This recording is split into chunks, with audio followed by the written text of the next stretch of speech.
The following program contains mature content. Listener discretion is advised. And while we typically don't have these warnings at the beginning of our episodes, we felt that it was important to use the specifics of his crimes in order to tell the story in the best way and the most accurate way possible.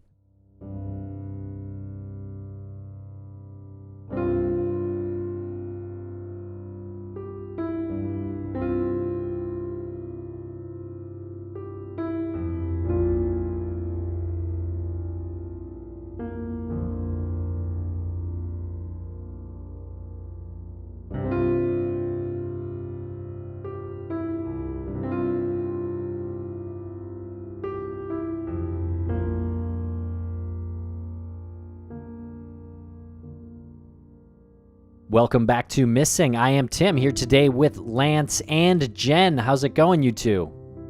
It's going fantastic. Things are coming together in a interesting way on this show. We've covered missing persons. We've covered specific missing persons for hundreds of episodes, and now we're introducing sort of a new format here, but I don't want to take up too much time before we find out how Jen's doing. Yeah, I'm doing pretty great. Thanks for having me back. Good. Well, welcome back. Yes, in today's episode that we're expecting to be a two-parter, we're going to speak about the serial killer known as Christopher Bernard Wilder. And this is sort of something that we're trying where a lot of these cases are solved. And we're hoping that covering some solved cases will inform us on our unsolved cases. Also, this case has nothing to do with private investigations for the missing. It did not come in that way. But in fact, we did learn of this person, Christopher Wilder, while covering the disappearance of Alicia Markovich that did come up in the research into Alicia's case. It's a really good point. We've had a lot of internal conversations about the missing person cases that do come in through private investigations for the missing. And most of them are within, I would say, like 10 or 15 years for the most part. We do have older ones. But each time we talk about a missing person that comes to us that way, we learn something that might be relevant to another missing person's case. So it just kind of made sense to be like, oh, there are solved ones out there, and we might as well start talking about those, because who knows how one case can be relevant to another, just in the sense of what did they look for? Where did they look? Body was found off the side of the road. Should you trace back to something else? So this one, though, we're kind of swinging for the fences coming out of the gate. I mean, this is a remarkable story. We're going back to the late 60s into the 80s, where this person's path of destruction was just incredible. And he was caught. Yeah, that's right. Several murder cases were initially missing persons cases before they were murder cases. So yeah, that's kind of the thought here. Yeah, I also want to say that two of his potential victims, I'm not sure if he confessed to it or law enforcement connected them in some way forensically to Wilder, but victims remain missing. There are 4 missing women that are commonly attributed to Christopher Wilder, and some of this depends on source, but these women are Beth Kenyon, Rosario Gonzalez, Mary Opitz, and Tammy Lynn Leppert. And there could very well be more. And some sources attribute Mary Hare's murder to Chris Wilder as well. Mary Opitz has been missing since January 16th, 1981 from Fort Myers, Florida. White female. She was born on December 13th, 1963, which would make her 58 years old. She was 17 at the time of her disappearance, about 5 foot 4 inches to 5 foot 5 inches, around 105 pounds. And we'll be speaking about more of these victims in the episodes, but Tammy Lynn Leppert went missing from Rockledge, Florida on July 6th, 1983. She's a white female, 18 years old when she went missing, between 5'4" and 5'5", and 105 to 115 pounds. And another one of the young women that we mentioned in the episode, Rosario Gonzalez, is also still missing. She's been missing since February 26, 1984, from Miami, Florida. She is a Hispanic female. She was born on September 27, 1963, so she would be 58 years old. She was 20 years old when she went missing, 5 foot 6 inches, about 115 pounds. She had brown hair and brown eyes. And we'll also speak about the disappearance of Beth Kenyon. Her full name is Elizabeth Ann Kenyon. She's been missing from Coral Gables, Florida since March 5th, 1984. She was 23 years old when she went missing, between 5'7" and 5'8", and about 125 pounds. Caucasian female with brown hair and hazel eyes. And a big shout out to our research assistant who put this together, Maryann White. She did a fantastic job organizing all the information, and this is going to be presented in a very storytelling way. So we hope that these two parts are going to be not only educational and informative, but listenable, because we're going to be talking about some pretty brutal attacks and murders. Yeah, and that said, I do want to give a warning to people. I mean, this is different subject matter than we usually cover on missing. I had a hard time reading through Maryann's research document. It was just horrific. So take care when listening. All right, we're going to break quick for commercial here. We'll be right back. In the meantime, follow us on social media at Missing CSM.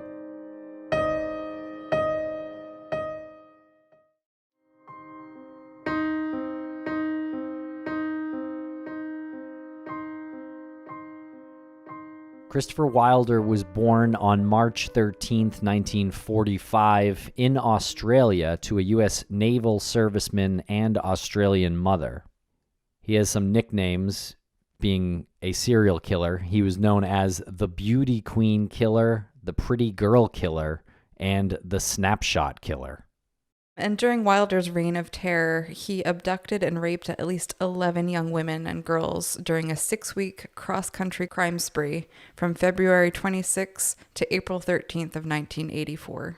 During this time, it seems like a very short duration. Jen, do you know any information on what the MO was? Did he remain consistent throughout his crime spree? You know, that's an interesting question because oftentimes we hear about serial killers that they have a pattern that they follow. That's what law enforcement uses to potentially link victims, the method of the killing, the circumstances. But it seems that Wilder differed in each of the attacks. Some victims were tortured by electrocution. At least 8 were killed by beating, strangling, stabbing, or shooting, and 3 actually escaped, 1 after being left for dead. The bodies of 4 have been found. There are 4 still missing, and 3 survived. So a bit of background on Christopher Wilder. Christopher Bernard Wilder was born in Australia in 1945 to an American naval war hero. His father, Coley Wilder, married an Australian woman, June, while on leave during World War II. The family moved back and forth between Australia and the U.S. for some time, although he was primarily raised in the U.S. The family eventually settled in Sydney when Wilder was a teen in the late 1950s. And this is interesting, being the child of a military person. And our friend and colleague, Sarah Kalin, has a theory about the uptick in serial killers in that time period. And the type of media that was put out there, moving around, not feeling like you have a place that you can call home, not feeling like you have consistent friends, and then all of the pulp magazines, all of the noir, hyper-violent book covers and magazine covers depicting incredible violence to women was super influential during that time. That's true, and not to mention the trauma that a lot of young men and women experienced during these wars. And Wilder started peeking into windows as a teen. And his first major crime was at 17 years old, where he participated in a gang sexual assault of a 13-year-old girl, and that was in 1962. He was sentenced to 1 year of probation, counseling, and possibly electric shock therapy, but that is unconfirmed. But I suppose that could make sense if he later did that to other people. Yeah, that's true. I mean, you definitely have to go out of your way to like perpetrate that kind of torture, you know, like you'd have to get a machine and like have that in your mind that that's something you want to do. I know we often hear with like other serial killers, they'll like perpetuate the trauma that they themselves have experienced. So I think you're right there, Tim. I'm curious about the other people who perpetrated this assault of this 13-year-old girl. Where are they? What happened to them? Yeah, did they turn into spree killers? Yeah, I don't know. Was it some sort of like test you had to perform? Like induction into gangs will often include like a violent attack that you have to participate in because the other gang members have something on you, something to blackmail you with in case you decide to flip and go to the authorities. So I wonder if it was that kind of situation or if it was like one of those, rowdy boys night out nights, like, and this just happened. I don't know. Yeah. And also, like, what happened with the 13-year-old girl? I'm very curious to know how she was able to handle that type of trauma in 1962, just entering into, her later teen years into womanhood. Like, that's got to be there's PTSD all over that, I bet. Oh my God, I know. And I mean, he was convicted, right? So there had to have been, a trial. This girl would have had to testify, or at the very least, give her testimony behind closed doors. So that's like more trauma piled on top of what she already experienced. And in 1968, at the age of 23, Wilder married Christine Pollock, whom he had met a year before on Sydney's Palm Beach. The couple was approached on Valentine's Day in 1969 regarding the investigation into the sexual assault of a student nurse. Even though Wilder admitted to the crime right away, the case was dropped because the victim refused to testify. And the marriage ended, however, as Pollock had found pictures of naked women and underwear that wasn't hers. She and her mother went to Sydney police with their suspicion that Wilder could be the Wanda Beach killer. But that case remains unsolved to this day. And Tim, yeah, you said that there was no case brought against Wilder or that it was dropped because his victim refused to testify. I mean, this just goes to show like how brave that 13-year-old girl was to go through that process, and absolutely no shame or blame on this next victim that like just couldn't put herself through that process. Yeah, great point. Thanks a lot for bringing that up, Jen. And there are some conflicting reports about Wilder's marriage with Pollock as well. And some sources made it sound like they were divorced right away, and others made it sound like it happened right after they were approached by detectives. So a little unclear there. But this Wanda Beach killings case, the crime involved the violent January 11th, 1965 deaths of schoolgirls Maryann Schmidt and Christine Chirac. And Wilder lived near the victims and was known to visit the shop where Christine worked. And his physical description and psychological profile mirror that of the perpetrator. However, by the time investigators got around to interviewing Wilder, he had moved away. Well, that's incredibly good fortune on his part to elude any sort of questioning on that. And moving away, he moves to the United States.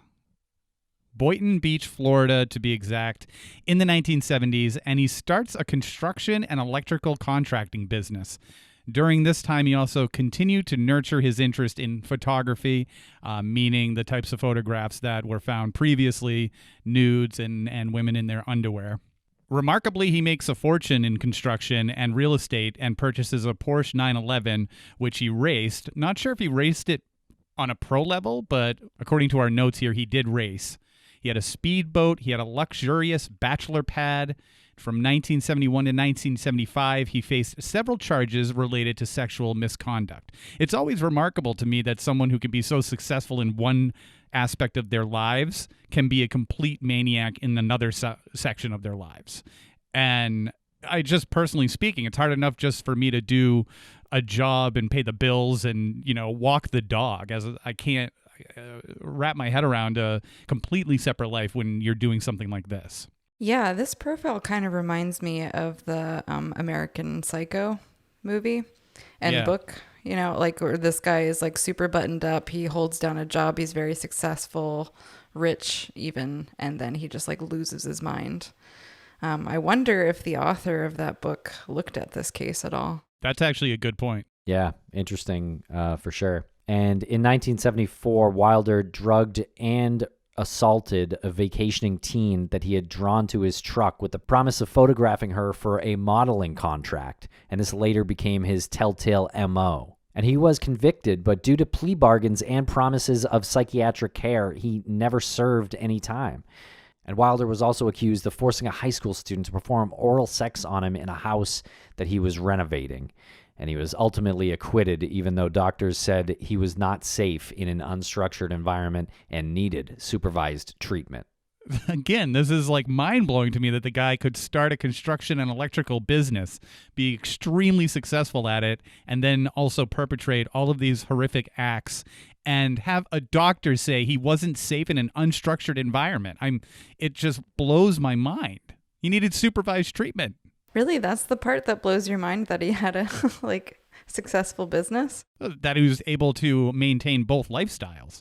And then when his other side comes out and he's convicted and recommended to not be unsupervised, and he couldn't function in an unstructured environment, it's two completely separate people. So yeah, that's pretty mind-blowing to me. Yeah, it's a real Dr. Jekyll and Mr. Hyde situation. But that's kind of the pitfall of villainizing serial killers or people like this, thinking of them as monsters, as something subhuman. I think most serial killers or people who perpetrate violent crimes do appear normal. They do have a normal life. They might even be married. They might keep relationships up. People describe them as nice guys, But yeah, I don't think it's that shocking that he was able to have a business. What's shocking to me is that he had been picked up so many times and in 2 different countries and been evaluated by doctors, and yet he just slips through the cracks. Yeah. So he goes back to Australia in December of 1982 to visit his parents. And while he was there, here we go again, he's charged with sexual offenses against 2 15-year-old girls on December 28th, 1982. So it doesn't waste much time before getting right back into it. The nature of the attack included him allegedly blindfolding the girls and forcing them to pose nude. Then he bound them and masturbated on them before letting them go. So this is probably a bit of a testing ground for him to see how far he can push this. Wilder's parents, God bless them, raised $150,000 for his bail. His uncle, Anton Juricevich, gave $200,000 towards his bail, and he was allowed to return to Florida while awaiting trial from Australia. I cannot believe he was able to leave the country during this time. That's insane. The trial was postponed multiple times, and with the final trial date set for April 1984. However, ultimately, Wilder never stood trial for these crimes. And we'll be right back after a quick word from our sponsors. Thanks to our sponsors, and now we're back to the program. And Wilder's deadly crime spree began on February 26th, 1984, when aspiring model Rosario Gonzalez, who was 20 years old, went missing. She had been working on promotions for a sponsor of the Miami Grand Prix, and Wilder was there racing his Porsche 911. Rosario had reportedly previously posed for a book cover with Wilder as the photographer. So I'm a little confused. Was Wilder actually a photographer who would sell his photographs to books and magazines and stuff, or was this just a ruse to get women alone? It sounds like in that case, he actually had a real photography gig. It's probably a pretty thin line between amateur and professional, when you're just starting out. Yeah, that's true. Yeah, and she had posed for a book cover with Wilder as a photographer, so it might have been something where they had met and she had this deal in place to be on the cover of this book, and he convinced her that he was a qualified photographer. I'm curious where he got the experience, if he actually was a good photographer. Yeah, I mean, the way it's worded here in our research document is that she posed for a book cover. I don't know if this is just something Wilder said, that it was for a book cover, or if there was an actual book cover that she appeared on. And a week later, on March 5th, 1984, Elizabeth Beth Kenyon of Coral Gables, a Miss Florida finalist, disappeared. Beth's family hired a private investigator who found she had recently gone out with 3 men, one of them being Wilder. Wilder had actually even proposed to Beth, but she declined because there was a 17-year age difference, Two attendants at a local gas station frequented by Beth said they saw her on March 5th filling up gas when a man in a gray Cadillac pulled up behind her and paid for the gas. And this man was later identified as Wilder. He really jumps the gun on proposing marriage. Yeah, I was going to comment on that. Like, how long did they know each other? It seems like she was getting gas on the day she disappeared, March 5th. And so he just like pulls up behind her, starts chatting with her, and is like, hey, you want to get married? Like, what the hell? It is a really interesting point. Well, they probably knew each other prior. Well, yeah, it seems like it because she had gone out with him at one point. So maybe he proposed on their date, but why is he behind her at a gas station? Was he stalking her, or was he just coincidentally there? No, he was definitely there, and then he paid for the gas, got on her safe side. Yeah. Yeah, I mean, maybe he was following her somewhere, like, you know, an arranged thing. It's like, hey, we're going to drive separately, but I'm going to stop for gas. I don't know. That's strange. And over the next several weeks, Wilder roamed the country using fake and stolen business cards as a fashion photographer or modeling agent. So this is where he's comfortably settling into his, would this be considered an MO? Posing as a modeling agent in order to lure the young women in? Yeah. So he's finding that this is easy for him now to convince people that this is what he does. Right, yeah, and his victims are so young. I'm sure they'd be dazzled by the attention and, you know, like wanting to be famous. Maybe, I know at least one of them had previous modeling experience, so maybe it wasn't so strange for her to be approached like this. That's a good point. I mean, how many times had these individuals been approached by non-threatening or, I mean, even less threatening individuals? I mean, yeah, all of his victims were approached before by men, right? Due to their looks, because they were all attractive girls.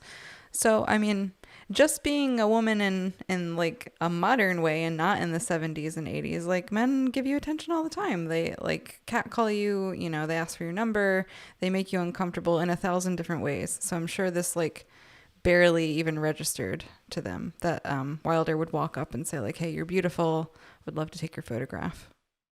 Gosh, doesn't that sound so much more dangerous than today? I mean, similar things happen today where models are approached by people looking to produce projects, but a lot of that happens online. And that MO that Wilder had would be different today, I think. Mm-hmm. And you can't quickly like Google the man's name either. Like, they totally trusted him. And back in Florida, Wilder abducted Teresa Terry Walt Ferguson, who was 21 years old, from a mall and left her body in Canaveral Groves. In Tallahassee, he lured Linda Grover, who was 19, to his car. He knocked her unconscious and raped her in a Georgia hotel. He reportedly shocked her with electrical wires and glued her eyes shut. And even despite all of this happening to her, Grover was able to break free and Wilder fled. Criminologists would have a field day with this. Glued the eyes shut. There are ways to make people not see what you're doing. And that feels like a very extreme measure. Like, that has to really impact your vision for the rest of your life. Like, it feels to me like this was more than just not wanting the person to see what was happening at the time or to like see his face. Oh, totally. It's like meant to inflict pain at the same time, right? Permanent pain. Well, it's amazing that she was able to break free and get out of there, or at least he didn't want to deal with it anymore because we're told that he fled the scene. I cannot imagine what Linda went through during that attack. I mean, that must have been the most terrifying thing ever. And to like have the strength and the wherewithal, blinded by glue, to like get up and get out of there is just, what an incredible story. Keep fighting, you know? Keep fighting. That's insane, yeah. And just a quick Google of Linda Grover, doesn't come up much, so can't seem to learn too much about her now after her attack. But my goodness, what a survivor! Yeah, I hope she's living a good life. And on March 16th, the Miami Herald reported that a wealthy contractor and race car driver was suspected in the disappearances of Rosario Gonzalez and Beth Kenyon. At a counseling appointment that same day, he was asked if he was involved, but denied any involvement in the missing woman's cases. So this was during like a psychology appointment? Because usually there's like a doctor-patient privilege there, where the psychologist or psychiatrist is not able to divulge what happened in session. So maybe that came like much later, that he had denied any involvement in these women's disappearances. Do you think this was like a court-ordered counseling? Likely. I doubt that Wilder himself would seek counseling of his own volition. Yeah. I agree. But I wonder, like, who brought it up? Like, that counseling session probably wasn't for those cases. Because while he might have been a suspect, there was no, like, sentencing or something like that. So did he bring it up? Yeah, I don't know. I mean, for one of those earlier cases, for one of the earlier sexual assaults, he was, remanded on probation, and like maybe that was part of his probation that he seek counseling. So I don't know how long that carried forward, or how long his probation was. And on March 18th, he dropped off his dogs. He had dogs? Yeah, that's kind of shocking too, huh? I don't think most killers do. Most serial killers, anyway. Yeah, like he was taking care of another living thing. And he withdrew almost $50,000 from the bank. He told his business partner he was being framed and that he would not go to jail. He got in his 1973 Chrysler New Yorker and drove away. On the same day, Terry Ferguson, 21, did not return home after going shopping at a mall close to home in Satellite Beach. Her stepfather found her car in the mall parking lot, but she was nowhere to be found. I just want to circle back on his business partner. So again, this is somebody who was cunning enough to convince another adult who was capable and willing to get into a business relationship with him that he was okay, that he was of sound mind. And now it started to unravel a bit, to the point where this was all coming out, and now you're being framed, and you're saying you're not going to jail. Like, how long was that relationship going on before the business partner started to suspect that this wasn't the person he originally thought he was getting into business with? Or did he? Yeah, great questions. I guess maybe it depends on that person's personality type, because it seems like Wilder was a psychopath, and we do know that some people who fit that criteria are infectious and can convince people of things. Yeah, that's totally true. And I wonder what he told his business partner he was being framed for. Like, was it a sexual assault? And he was like, this woman, is after my money and is accusing me or whatever. Or if he was like, I'm being framed for murder and I got to get out of here. Like, I would think the former rather than the latter. Well, it sounds like he was spiraling a bit when he leaves and then immediately abducts a 21-year-old young woman. And approximately 1 hour after Terry Ferguson, the 21-year-old, was last seen, Wilder called a tow truck to pull his car out of the sand on a state road near Canaveral Groves. He claims he had gotten lost, and he paid for the tow truck with his business partner's stolen credit card. It's a lot of gall. Don't touch the $50,000 yet. Yeah. Seriously. Go through everything that's not yours first. And if we recall, I believe Terry's remains were found in Canaveral Groves, and that's how they were able to connect her murder with Wilder. Wilder is also believed to have killed Daytona Beach 8th grader Colleen Osborne, who was 15 around the same time, and her body was found days after her disappearance, but was not officially identified until 25 years later. And according to the FBI in 1984, Wilder was the prime suspect. And again, Colleen Osborne's case is how we found out about Christopher Wilder in the first place. We do mention Wilder in our first episode on Alicia Markovich's disappearance just about a month ago. 25 years later, but her body was found days after her disappearance, makes me wonder just what type of damage he did to her and why that wasn't immediately identifiable. Yeah, you'd think the law enforcement and the community at large would be on high alert after, a young girl as young as 15, an 8th grader, had disappeared. it would seem if her remains were found, they'd look at their, list of missing children and connect it earlier, but apparently not. Yeah, that is surprising, because apparently Wilder was the prime suspect way back in 1984. Yeah, that is shocking and tragic. It is interesting, right? Her body was found days later. The same year, the FBI considers Wilder the prime suspect of that particular murder, but she wasn't officially identified until 25 years later. So I wonder, did everyone just know that was her and they didn't need to officially identify her, or how did that play out? Gosh, I hope not. Right? Did they find a body and then just connect it to him without knowing the identity? It makes me think of her family, like they're waiting 25 years for answers. Right? I sure hope they knew before 25 years had elapsed. And on March 20th, Wilder made his way to Tallahassee, Florida. And Linda Grover, who was 19, was shopping close to Florida State University when Wilder approached her, lured her to his car, clubbed her, and headed north to Georgia. He pulled over once to bind her hands and tape her mouth. During another stop, he put her in the trunk. And Wilder checked into a motel in Bainbridge where he proceeded to glue her eyes shut, shock her with electrical wires, and ultimately raped and throttled her. Good Lord. Throttled. Yeah, what does that mean in this context? Maybe strangled.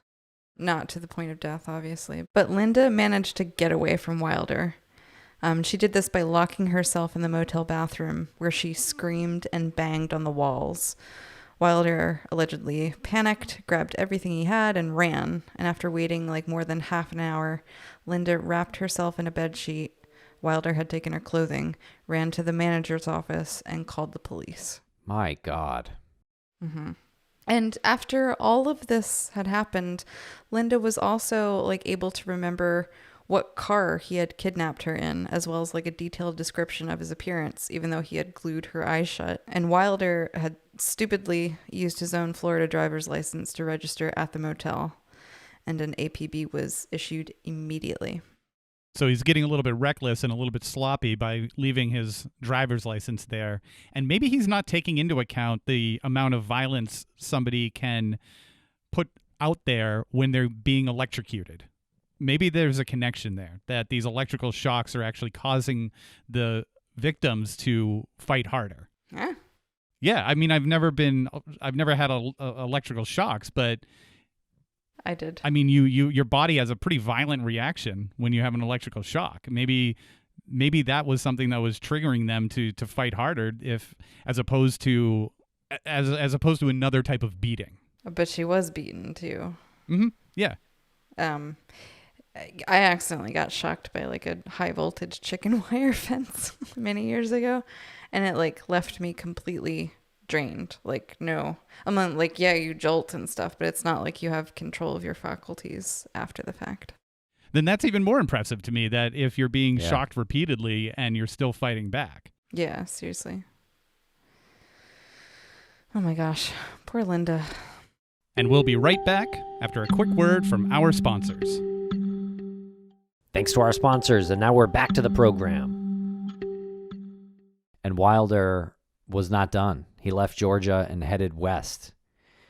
And murders continued in Texas, Kansas, and Utah.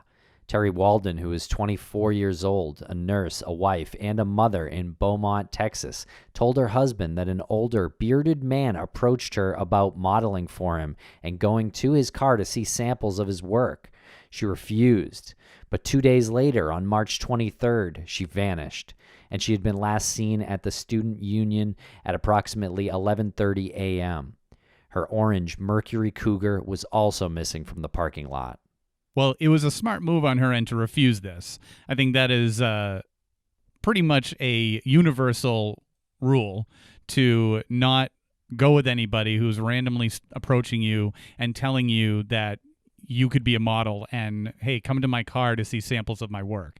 You might as well be saying, hey, I'm a serial killer. Yeah, seriously. And I think Terry was just a bit older and maybe a little bit more experienced than Wilder's other victims, who were, for all intents and purposes, children, teenagers and stuff, who just might not know. Yeah, I mean, this was a time when people were still hitchhiking, and these things just weren't part of our consciousness, he continued to, I guess, stalk her because 2 days later she's gone. She has enough time to tell her husband that this thing happened, and apparently he just either didn't want his description out there or he really had fixated on her. Yeah, good point there. Yeah, but he clearly somehow returned or followed her home or something. Mm-hmm. That points to another maybe facet of Wilder's MO, because there was a previous victim that we were told they had gone on a date, and then he pulled up behind her at a gas station, paid for her gas and stuff. Like, maybe that was, an instance of him following her. It's like if he didn't get her the first time, he was going to follow her and make sure he did the second. Yeah, it sure sounds like it. And also on March 23rd, a female body was found in a snake-infested canal 70 miles west of Satellite Beach. Dental records helped identify the body as that of Terry Ferguson, who had gone missing earlier that month in Satellite Beach. A witness came forward who stated that they saw Terry talking to an older man on the day she went missing. The witness picked Wilder's photo from a photo lineup. So I'm just curious what you guys are thinking about the period of time, this duration that has been his reign of violence. It was late February, the 26th. That's when the first victim was abducted. And we're not even talking, just about a month at this point. It's like he's on a predetermined fatalistic path. Do you think? Definitely. Yeah, and I even wonder about the classification as serial killer for Wilder.